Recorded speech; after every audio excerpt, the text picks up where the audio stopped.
j'étais contente qu'on se voit aujourd'hui. Salut. Oui, c'était super. T'es toujours aussi froide, hein? T'as pas changé. Ça fait 3 ans que tu t'es faite virer et qu'on s'est pas vu. Tu pourrais être plus enthousiaste. Je le suis pas, tu vois. Mais pourquoi? Je suis la fiancée de ton grand frère, voyons. Et je serai bientôt sa femme. On est belles-sœurs maintenant. La personne qui m'a piégée pour que je sois licenciée va devenir ma belle-sœur. J'ai aucune raison d'être contente. C'était il y a longtemps. Ah, pour moi, 3 ans, c'est pas si longtemps que ça.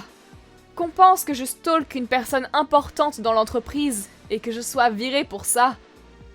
Tout le monde sait maintenant que j'étais innocente, mais ça reste un traumatisme. Honnêtement, j'ai envie de vomir quand je vois ton visage. En fait, j'ai vraiment vomi tout à l'heure. Ah, c'est pour ça que t'étais pas là pendant un moment. C'est un peu excessif quand même. Enfin, notre mariage avec Julien est déjà prévu. Tu n'as plus qu'à t'habituer à l'idée qu'on soit de la même famille maintenant.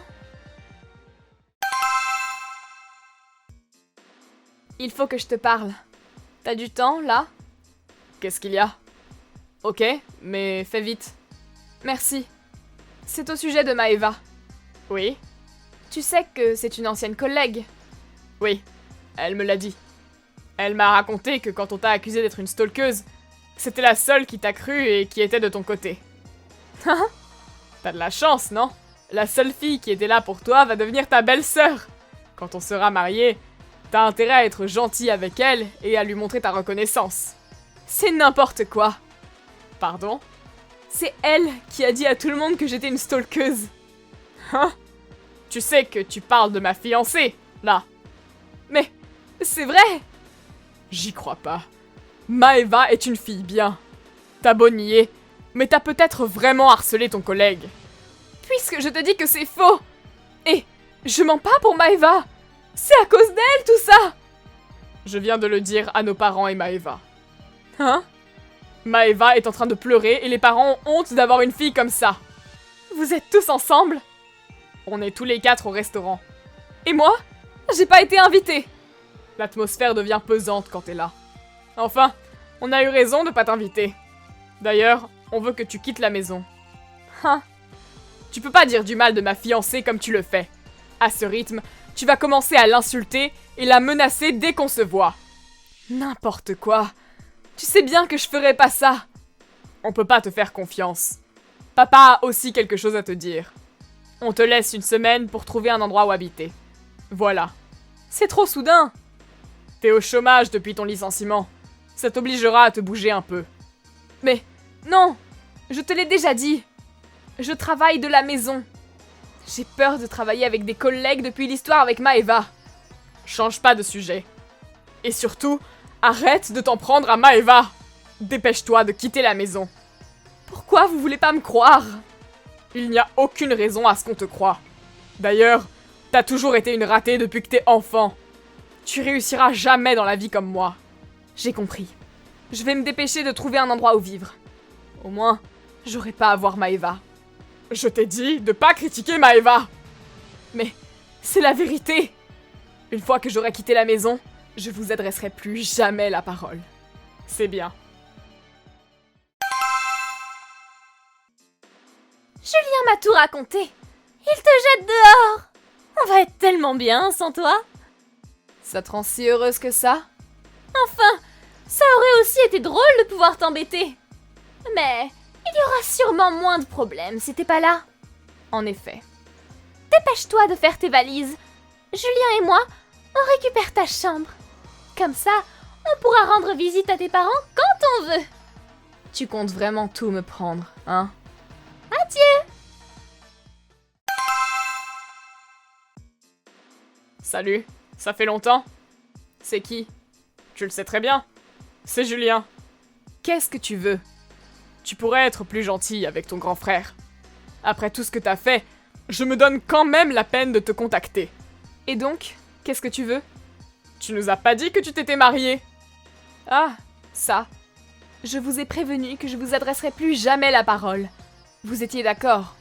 D'ailleurs, j'aurais tous dû vous bloquer. Bref, j'ai quelque chose d'important à te dire. Quoi? Envoie-moi 10 000 € avant la fin du mois. Pardon? Pas la peine de faire semblant. Je sais que t'es marié avec un jeune chef d'entreprise pour qui les affaires marchent bien. Ah, t'es au courant? Tu sais, Aurélie, ma collègue et ton amie du lycée, elle m'a tout raconté. D'accord. Tu nous dois des excuses pour pas avoir annoncé ton mariage à ta propre famille. On te pardonne si tu nous donnes 10 000 €. Tu vas enfin pouvoir te rendre utile. Ça devrait être un honneur pour toi. J'avoue que je m'y attendais pas à celle-là. Hein? Tu sais que ton attitude et ta demande collent pas ensemble? T'as vraiment l'air de te sentir supérieur pour quelqu'un qui vient demander de l'argent. Pardon? C'est toi qui dis ça? Alors que tu t'es marié avec un homme juste pour son argent? Je sais pas pourquoi tu penses ça. On sort ensemble depuis qu'on est au lycée. Hein? Je vous l'ai toujours caché. J'étais sûre que vous trouveriez quelque chose à redire. Ça fait plus de 10 ans qu'on sort ensemble, et il sait comment est ma famille. Il a toujours été de mon côté, même quand on m'a soupçonné de harceler mon collègue. Et ses parents savent que vous m'avez jeté hors de la maison. Dans tous les cas, donne-nous 10 000 €. Pourquoi faire? Hein? Tu dis ça comme si c'était rien, mais c'est une grosse somme d'argent. Tu penses vraiment que je vais te les donner sans savoir pourquoi tu veux les utiliser? C'est pour rénover la maison de nos parents. On compte vivre tous les 4 sur le même terrain. Vous avez pas besoin de mon argent, alors. Pourquoi? C'est la maison de laquelle j'ai été virée, tu te rappelles? J'irai plus jamais, et je compte pas donner mon argent pour cette maison. Et puis, je suis même pas sûre que tu me dises la vérité. Je mens pas. Bref, le sujet est clos. Attends. Salut.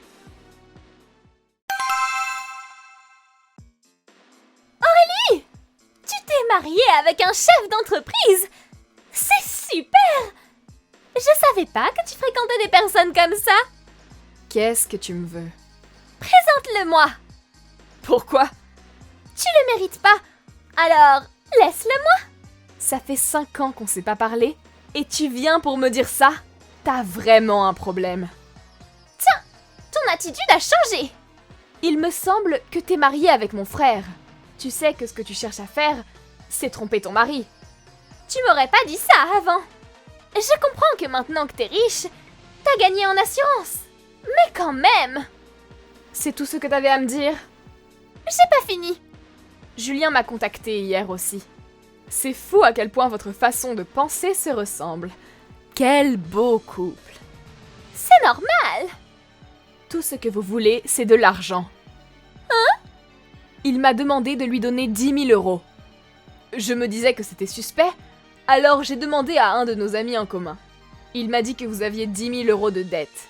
Et qu'en plus de ça, vous aviez utilisé un service de prêt sur internet qui est sûrement pas très légal, n'est-ce pas? Il paraît que les intérêts augmentent rapidement avec ce genre de service. On n'était pas au courant quand on a emprunté l'argent. Vous auriez dû vous renseigner avant. Je suis sûre que c'est le genre de service qui vous lâche pas jusqu'à ce que vous ayez tout remboursé. Et mon ami m'a dit que Julien a aussi fait des emprunts au nom de nos parents. Je ne pouvais plus rien emprunter avec mon nom. Et tu trouves ça normal d'entraîner ton mari et ses parents dans ta chute? Oublie pas que t'as été virée de la maison. Change d'attitude. C'est vrai, ils m'ont jeté. Mais je ferai jamais ça à mon propre mari et à sa famille. Pardon?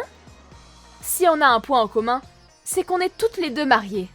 Personnellement, je ferai jamais quelque chose qui pourrait causer du tort à mon mari et à sa famille. Ça me paraît normal. Bref, donne-nous les 10 000 €. Pardon. Si tu veux, je te laisse ton mari. Mais si tu nous donnes pas d'argent, il se pourrait qu'une certaine histoire de harcèlement lui parvienne aux oreilles.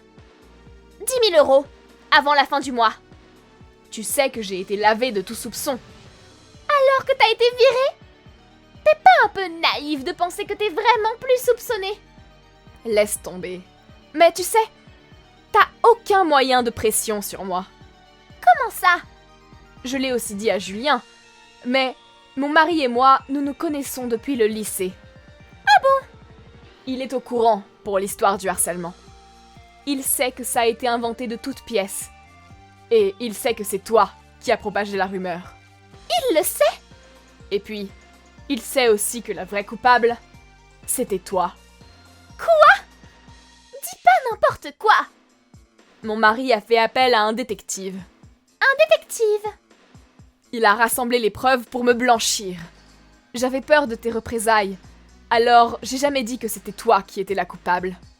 Tu rigoles? Mon mari a toujours été là, et il sait tout sur moi. Donc, tes menaces, elles me font pas peur. Il serait jamais intéressé par une fille comme toi. Bref, pour finir, je vous donnerai jamais cet argent. Allez! Voilà. Bon courage pour trouver l'argent.